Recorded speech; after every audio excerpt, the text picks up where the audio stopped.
Ainda dando continuidade ao nosso estudo da primeira carta de Pedro, capítulo 1, esse já é o segundo estudo que nós estamos fazendo sobre a expressão que consta ali no versículo 2. Acompanhe a leitura do versículo 2, então. Eleitos, segundo a presciência de Deus Pai, em santificação do Espírito, para a obediência e aspersão do sangue de Jesus Cristo, graça e paz vos sejam multiplicadas. Vamos manter a nossa preocupação nessa expressão de Pedro, segundo a presciência de Deus Pai. O que é isso, presciência? O que a Bíblia diz a respeito? A palavra presciência, ou termo equivalente, aparece apenas no Novo Testamento. E todas as vezes em que aparece, está traduzindo duas palavras gregas. Uma é prognosko e outra é prognosis. Ou seja, é prognóstico, ou o ato de poder fazer um prognóstico. Dentre as passagens citadas no Novo Testamento, nós encontramos a passagem de Romanos, capítulo 8, versículo 29, na seguinte expressão, acompanha aí comigo. Porquanto aos que de antemão conheceu, também os predestinou para serem conformes à imagem de seu Filho, a fim de que ele seja o primogênito entre muitos irmãos. A palavra que aparece aqui em Romanos, capítulo 8, versículo 29, é a mesma palavra que aparece nesse nosso texto de 1 de Pedro, capítulo 1, versículo 2. Ou seja, aos que de antemão conheceu. Ora, esta expressão, ela significa um prévio conhecimento das coisas que ainda vão acontecer. Romanos capítulo 11, Paulo toma novamente essa mesma expressão, dizendo o seguinte nos versículos 2 e 3. Deus não rejeitou o seu povo a quem de antemão conheceu. Ou não sabeis que a Escritura refere a respeito de Elias, como insta perante Deus contra Israel, dizendo: Senhor, mataram os teus profetas, arrasaram os teus altares, e só eu fiquei e procuram tirar-me a vida. Paulo, quando faz menção desta situação de Elias, o que ele está dizendo? Olha, lá atrás mataram os profetas para que eles parassem de dizer a respeito da providência de Deus com relação à vinda do Messias. Não havia interesse de que isso fosse divulgado. E os profetas continuavam a trazer esse conteúdo. Na verdade, Deus criou o relacionamento de salvação ao decretar que ela existisse antes de existir o tempo. Ou seja, os cristãos são conhecidos para a salvação em Cristo Jesus como Cristo era conhecido antes da fundação do mundo, para ser um sacrifício pelos seus pecados. É o que nós encontramos em Atos, no capítulo 2, versículo 23, que depois você pode conferir isto, que diz assim: Este homem lhes foi entregue por propósito determinado e pré-conhecimento de Deus. E vocês, com a ajuda de homens perversos, o mataram, pregando-o na cruz. Presciência significa, então, que Deus planejou, e não que Deus simplesmente observou. E Ele planejou isso com antecedência, de antemão. É a mesma coisa do que tentar construir uma casa e ter todos os projetos para a construção desta casa. Basicamente, nós podemos pensar aqui em duas possibilidades de interpretação do que seja presciência. A primeira delas diz que Deus declinou da sua presciência para preservar a liberdade das suas criaturas, ou seja, por intermédio do livre-arbítrio. Significa que Deus abriu mão da sua efetivação e colocou nas mãos das pessoas a possibilidade de receber ou não ao Senhor como o Messias, como o Salvador. Isto nós encontramos uma dificuldade muito grande com relação à Bíblia. Por quê? Porque a Bíblia diz que todos nós nascemos mortos nos nossos delitos e pecados. Ora, morto não expressa absolutamente nada. Morto não tem condições de exercer a fé. Morto não tem condições de dizer absolutamente nada. Ora, a ressurreição do Senhor Jesus Cristo é que venceu a morte e agora, pela fé, Deus disponibiliza ao ser humano a possibilidade de ele acolher aquilo que Deus já determinou anteriormente. É esse o sentido bíblico. Sob esta perspectiva, ele não conhece o futuro, mas descobre juntamente com o ser humano, o que é um negócio impensável biblicamente. Porque este conhecimento do futuro não é que Deus sabe o futuro, mas ele abre mão e conforme vai acontecendo, ele vai tomando conhecimento das coisas que estão no futuro. Isto não tem acolhida na Bíblia, nas Escrituras Sagradas.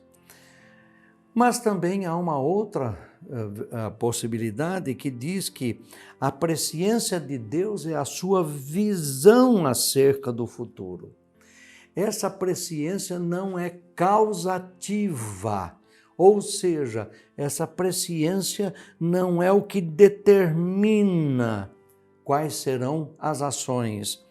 E não implica em uma interferência de Deus, uma interferência da sua parte. A presciência de Deus não é o que determina o que algo deva acontecer. Ele age somente como observador apenas. O principal objetivo desta interpretação, segundo quem a defende, é tentar preservar a liberdade das criaturas em relação à soberania de Deus. Então, o que acontece? Quando Deus predestina, ele elege e, por exemplo, ele o faz com base em sua presciência. Deus conhece antecipadamente as decisões, ações e o comportamento das suas criaturas. Então ele decide e faz com base no que foi previsto. Ora, nós precisamos pensar um pouquinho a esse respeito. Por quê? Porque a presciência de Deus é muito mais do que uma mera cognição. Esta interpretação também afirma que Deus conhece todas as coisas, porém, ele conhece o futuro não apenas porque ele observou o futuro, mas porque ele determinou o futuro. Isso significa que a presciência de Deus está relacionada diretamente com os seus decretos. Ele não age como espectador, que ele sentado no trono, ele fica assistindo todas as coisas acontecerem. Mas a Bíblia mostra que ele é aquele que constrói e conduz a história. A presciência em si não causa a história, mas está intimamente ligado ao conselho soberano de Deus. Ele não toma decisões com base no que ele previu, mas simplesmente sob o fundamento da sua vontade. Ora, a chave para entender essa presciência, então, é saber que o foco da questão é o próprio conhecimento divino. Como foi dito, Deus conhece todas as coisas. Então, a palavra conhecer aplicada a Deus não pode significar simplesmente cognição. Quando ele diz que conhece ou desconhece alguém, isso indica afeição, isto é, um relacionamento especial ou a falta desse relacionamento. Vamos lá em Êxodo, capítulo 33, versículo 17, e nós vamos encontrar lá o seguinte, que você pode acompanhar aí conosco. Disse o Senhor a Moisés: farei também isto que disseste, porque achaste graça aos meus olhos e eu te conheço pelo teu nome. Olha o que aparece dito pelo profeta Oséias, no capítulo 8, versículo 4. Diz assim: eles estabeleceram reis, mas não da minha parte. Constituíram príncipes, mas eu não os soube. Da sua prata e do seu ouro fizeram ídolos para si, para serem destruídos. O que significa isso? Deus não sabia o que estava acontecendo? Claro que sabia, só que não faz parte da determinação dos atos da obediência do povo a Deus para que não constituísse reis e príncipes e principalmente não fizessem ídolos com o seu ouro e a sua prata. Em Mateus, no capítulo 7, versículos 22 e 23, encontramos a seguinte expressão, e eu gostaria de destacar principalmente a primeira frase, que diz assim: muitos naquele dia hão de dizer-me: Senhor, Senhor, porventura não temos nós profetizado em teu nome, e em teu nome não expelimos demônios, e em teu nome não fizemos muitos milagres? Então lhes direi explicitamente: nunca vos conheci, apartai-vos de mim, os que praticais a iniquidade. Que texto firme, mas que texto pesado este. Por quê? Fazemos a seguinte pergunta: é possível fazer muitas coisas e muitas coisas acontecerem, mas que estão desvinculados da ação de Deus? Por quê? Porque os fatos ali relatados dizem que as pessoas querem apresentar isto como um motivo para que elas sejam eleitas, sejam escolhidas por Deus. E o texto vai dizer: não vos conheço. Por quê? Porque não os escolhi, não os elegi para isto. Com base nisso, o significado de dizer que Deus pré-conheceu alguém não pode ser outro a não ser o de que ele se relacionou de forma especial com esse alguém. É uma questão de relacionamento. Por isso é que lá nós dissemos em outro vídeo, nós dissemos da presença de Deus habitando na vida da pessoa e que agora nos tornamos casa espiritual ambulante, porque nesta condição e só nesta condição é que nós efetivamente somos filhos de Deus. Uma boa tradução seria: de antemão se relacionou, de antemão amou, ou de antemão escolheu. Essa é a visão da presciência.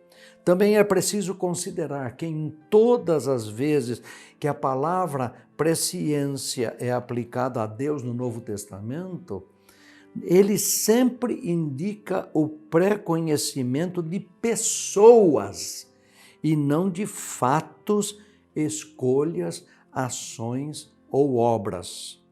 Claro que ele conhece todas as coisas, mas o foco do texto bíblico que fala da presciência é sempre relacionado com pessoas, com indivíduos. Seja como for, é impossível não se render diante dos mistérios acerca do nosso Deus.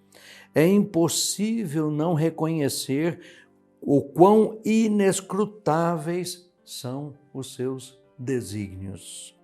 Tentar explicar a presciência de Deus é tentar explicar a sua onisciência e a sua soberania, o que foge completamente à nossa capacidade de reduzir Deus às nossas frágeis estruturas lógicas. Todas as interpretações inevitavelmente se quebram diante da sua grandiosidade. E é diante desse Deus soberano, diante desse Deus onisciente, diante dessa grandiosidade dele, é que nós nos curvamos e recebemos pela fé aquilo que está escrito na palavra. Por isso, eleitos segundo a presciência de Deus Pai, vemos aí a primeira pessoa da Trindade agindo e determinando esta eleição. Alegre-se com isto, participe, seja aquela pessoa que, ouvindo esta palavra, pelo exercício da fé, também reconheça ter sido eleito por Deus Pai. Seja bem-vindo a este novo conhecimento que Deus nos trouxe por intermédio de seu Filho Jesus Cristo.